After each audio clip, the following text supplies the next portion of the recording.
आदरणीय मेरे प्रिय दोस्तों और भक्तों, आज आपके समक्ष भक्तमाल से बूंदी बनिया का यह वृतांत आपके समक्ष रख रहा हूँ।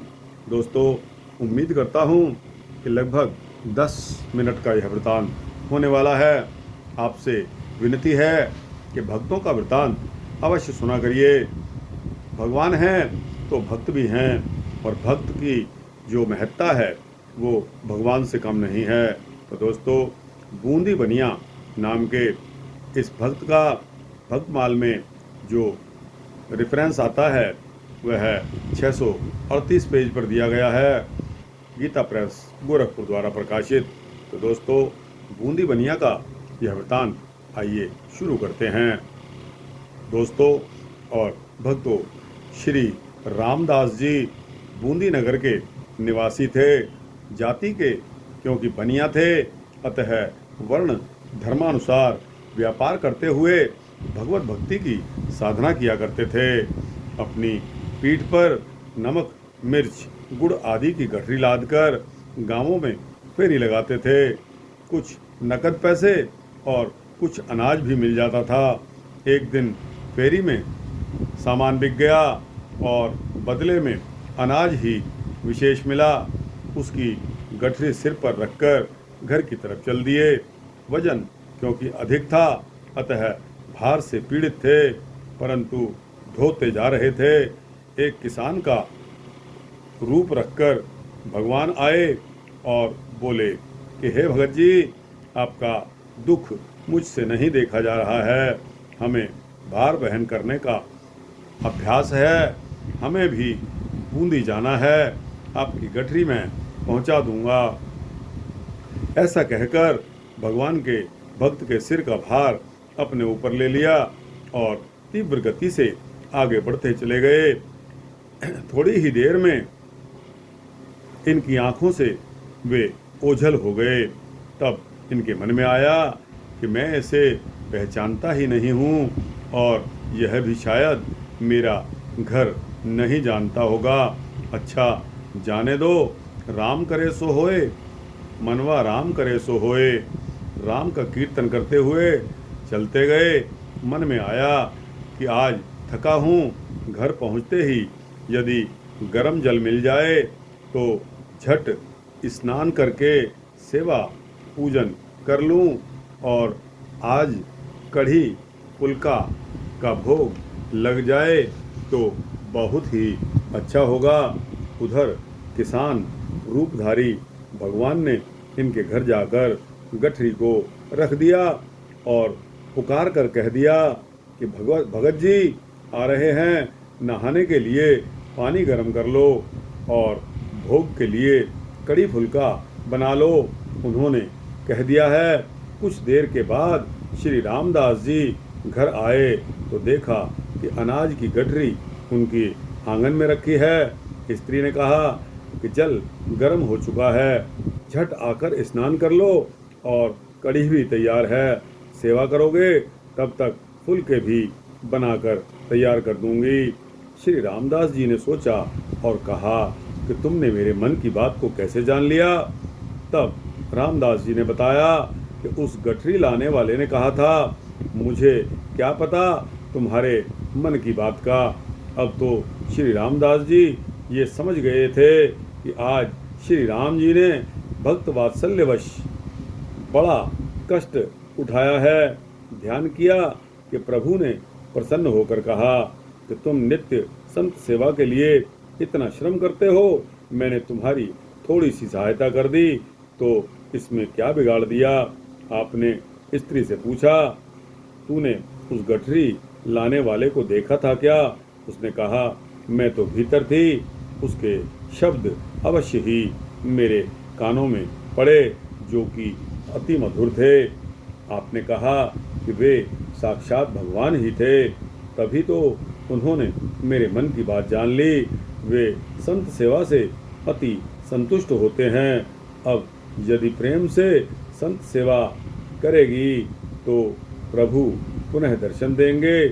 स्त्री पछता रही थी कि मैं दर्शन भी नहीं कर पाई। भक्त जी पछताते हैं कि मैंने प्रभु के सिर पर इतना सारा बोझ रख दिया।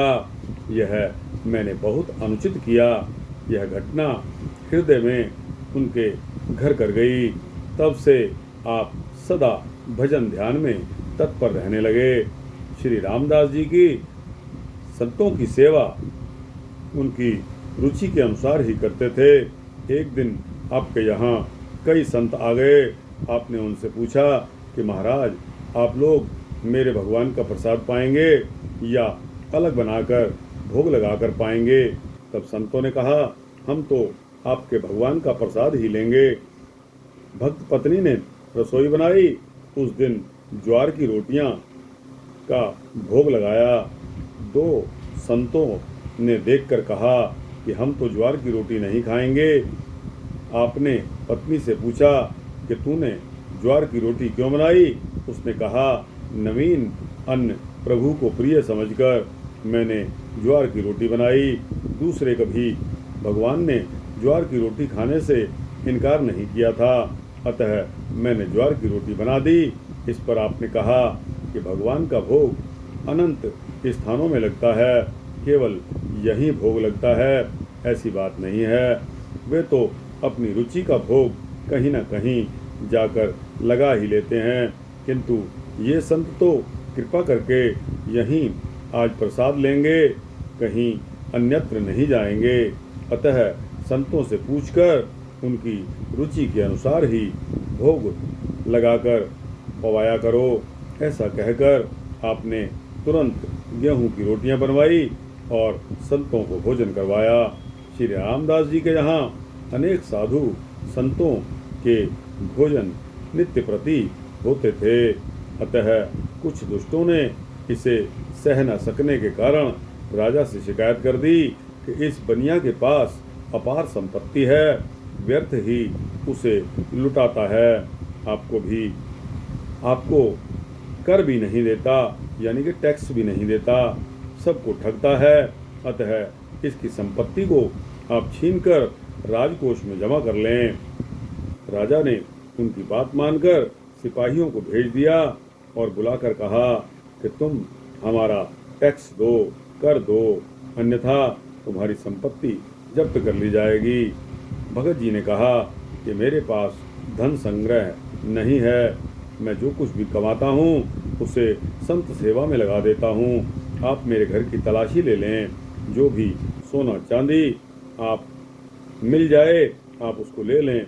किसी ने राजा को उकसाते हुए कहा कि नींबू बनिया आम ये दाबे ते रस दें, नींबू बनिया आम ये दाबे ते रस दें। राजा ने इन्हें कारागार में डाल दिया और घर का संपूर्ण अन्न धन छीनने का विचार कर लिया। श्री रामदास जी के मन में चिंता हो गई। सेवा में बाधा जानकर आपने श्री लक्ष्मण लाल जी का स्मरण किया। श्री लक्ष्मण जी ने प्रकट होकर इन्हें बंधन से मुक्त कर दिया। स्वयं कारागार में रामदास का रूप धारण करके और बंध गए, अर्थात कस्टडी में आ गए। पुनः इनके घर पर संत सेवा की धूम देखकर लोगों ने राजा से पुनः चुगली कर दी।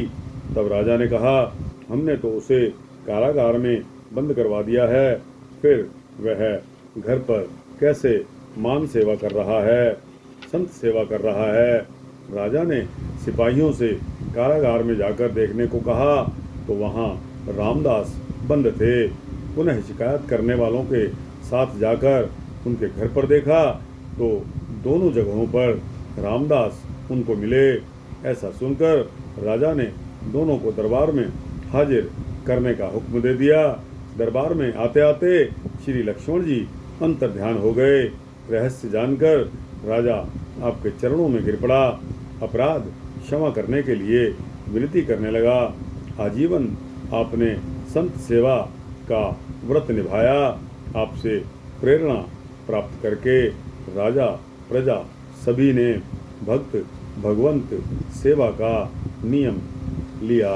तो दोस्तों, यह एक सूक्ष्म वृत्तांत था जो कि मैंने आपके समक्ष बूंदी बनिया यानी कि श्री रामदास जी बनिया बूंदी वाले, उनका पूरा नाम था श्री रामदास जी बनिया बूंदी, यानी कि कोटा के पास जो बूंदी है उसका वृतांत है। दोस्तों, यह वृतांत यहाँ समाप्त होता है। आपको कैसा लगा? अच्छा लगा हो तो इसको लाइक और शेयर करते हुए अपने दोस्तों, भक्तों, मित्रों, जिज्ञासुओं को अवश्य पहुँचाना। और दोस्तों, कमेंट सेक्शन में जाकर अपनी राय जरूर देना कि आपको यह वृतांत कैसे लगते हैं। इस चैनल को सब्सक्राइब कर देंगे तो दोस्तों आपको इसी तरह के सूक्ष्म भक्ति वृतांत मिलते रहेंगे। जय श्री रामदास जी, जय श्री राम, जय श्री लक्ष्मण जी, जय श्री राधे कृष्णा।